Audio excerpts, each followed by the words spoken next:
Good morning. So tonight I am going to try the version 2 of the Performix pre-workouts. You guys know that I loved the first one, but Performix is very expensive, and even with my discount I hate dropping 30-40 bucks on a ton of pre-workout if I don't know that I'm going to love it.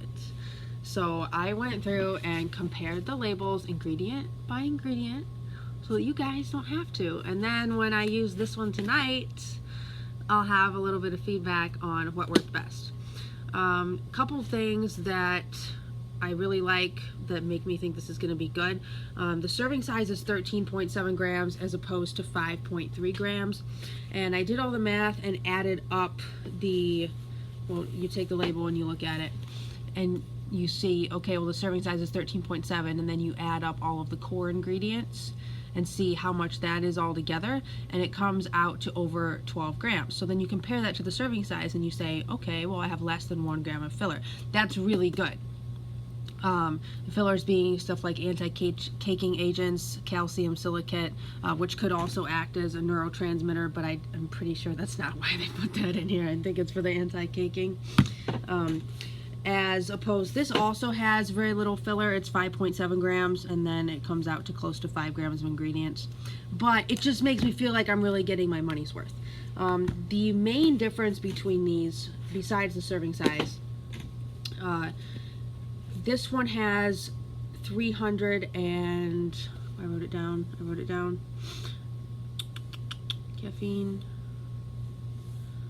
This has 320 milligrams of caffeine, and this has 175. Now, this does not specify what kind of caffeine it is. I'm pretty sure it's caffeine anhydrous. By the way, don't give me a flag about how I pronounce stuff, because I know what it is. Just because I can't pronounce it doesn't mean that I don't know what it is. Anyways, so anhydrous being both the cheapest and the most stable form of caffeine, so I'm pretty sure that's what's in this since it's not labeled as to what kind it is.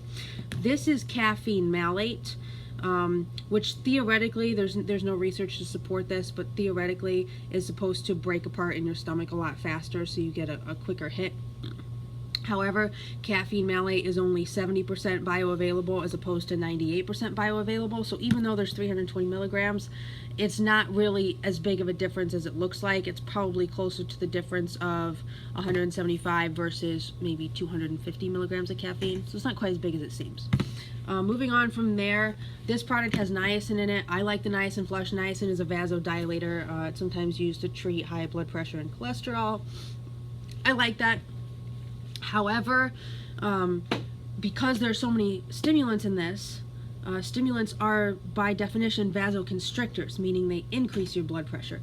Now, the niacin can still smooth out the walls of the blood vessels, so it can act as a bit of a dilator with the stimulants, but conceptually it just doesn't make much sense to put them together, if you see what I'm saying. This does not have any niacin in it, so I mean I wish it did have a little bit, but it has a lot of other things, so again, looking forward to trying it.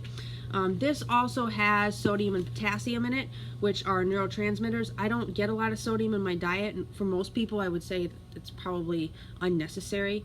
You don't need to put sodium in a pre-workout because you're getting plenty of it on a day-to-day basis.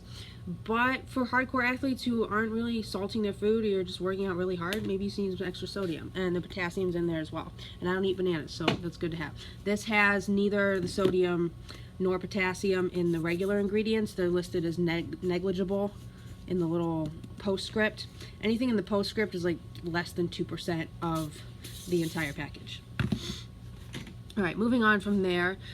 Another big difference, there are several ingredients that these have in common. This one simply has a much higher dosage of it. For example, the beta-alanine, the theacrine, L-tyrosine, a couple other amino acids, the black pepper. This will have, well, those are all mixed together in a complex in this that's 3,700 milligrams. And they're mixed together in a complex in this that's over 10,000 milligrams. So the entire complex here is like the amount of each ingredient over here, but the complexes are very similar. They both have synephrine from citrus in it, which I love. Synephrine, that stuff makes you feel good.